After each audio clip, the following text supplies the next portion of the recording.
May I congratulate you? I've been told that you won the Best Parliamentarian Award, sir. This is very special. No, this is only one. Thank you so much. Thank you. Now, let's begin. Celebrations can wait. Let's discuss a more serious issue. Okay, What's the situation in Parliament today? Let's start with the serious discussion, sir, and question on that. You win this award, sir, of the Best Parliamentarian at a time when, seriously, we have not seen only in this session but other sessions a complete washout. The Parliament is hardly functioning the way it's supposed to, the way it should. What does this mean, winning an award at this point of time, and is there a way to end the logjam? Well, this is a unique Parliament, what we've been seeing for the last 2 days. You see, the BJP is a political party, but they are run by two gentlemen, Mr. Modi and Mr. Amit Shah. So the instructions are clear. Let's turn Parliament, they say, into a deep, dark chamber. There are 14 more days to Parliament to go. If their strategy is, how do you make Parliament irrelevant? Listen to this. For the first time, the government themselves are disrupting Parliament. Now, this is a very dangerous situation. In the past, we've had situations, and I've got out the statistics, where in the last 8 years, only 13% of bills are sent for parliamentary scrutiny. Just 13%, about 1 out of 10. That number earlier was over 60% of parliamentary bills were sent for scrutiny. That's not happening.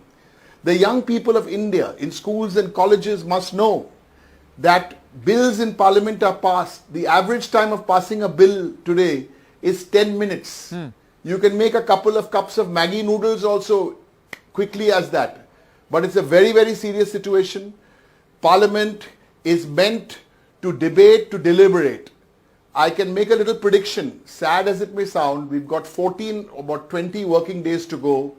And the way the BJP want this, they don't want to discuss basic issues. What are we talking about? Jobs, unemployment, as opposition MPs. Okay. LIC, State Bank of India, linked to the issues of the Adani company. We want to discuss that. Then you come to other subjects. Like center-state relations. The BJP do not want to discuss any of these issues, so they've come up with a tactic. We have to counter the tactic. There's no use only talking about it on television channels. Is how do we get Parliament to run when the government themselves are disturbing and disrupting Parliament? It seems, sir, and this is what a lot of commentators are saying, that the seeds of what we are seeing in the Parliament were already sown, or at least the signs were there when Prime Minister Narendra Modi, just a day before the Parliament session, he was speaking in Karnataka, and without naming Rahul Gandhi, he launched a blistering attack on what he said on foreign soil.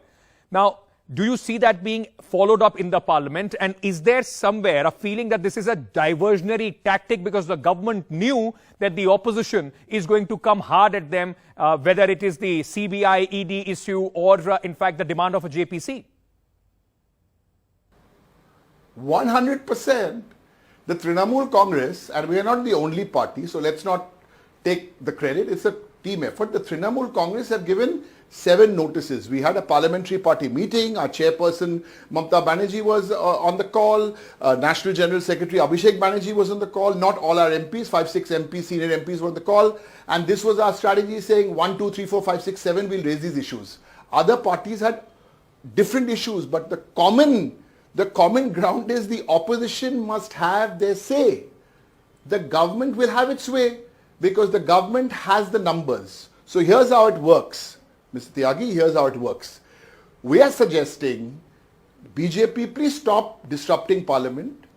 Use 7 days, 8 days which are left for passing your legislation, and on the other 7, 8 days, let's discuss some serious issues which are there to discuss. Now, since you mentioned Mr. Modi, I would like to put out, please look at the track record of Mr. Modi when he's been on foreign soil. Try and get the videotapes of what he said on foreign soil. It's not about foreign soil or what you say here. This is about parliament. There's a format, there's a structure. Opposition have given notices, and today we actually saw the ministers of BJP saying, "Utho, utho, utho." What's the strategy? Till 5th of April, Right. opposition will only come on television channels because we will not be allowed to speak in parliament. Who is disrupting parliament? BJP. Who is responsible for running parliament? The government with the opposition. Interesting.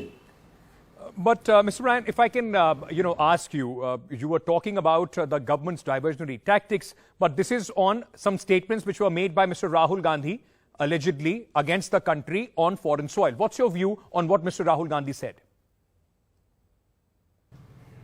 I am not going to get drawn into a conversation which the BJP want. They want to discuss what an MP from Palakkad said in London. I want to discuss from the Trinamool Congress point of view. One, why are you doing economic blockade of states, of non-BJP states? Number two, what's your view? We want to discuss LIC and State Bank of India and the money at risk there. Three, we want to discuss the price of LPG and the other essential prices. So what did we do? We'll have protests outside Parliament. Four, we want to discuss the borders, where border security force is impinging on states. Five, we want to discuss job opportunities, the unemployment situation. These are what we want to discuss. But the BJP, this is a very dangerous road. You know, Mr. Tyagi, this is a very dangerous road. Think about this. I just want to give you one little simple class 8 civics theory. Parliament is responsible to who? Parliament is responsible to the people. The government is responsible to who? Parliament. So we've got the government, we've got Parliament, and we've got the people. So every time now BJP and Mr. Modi and Mr. Shah specifically, the other ministers and all, no say in this. Whenever Parliament is disrupted, what happens? Then the government is not responsible to the people.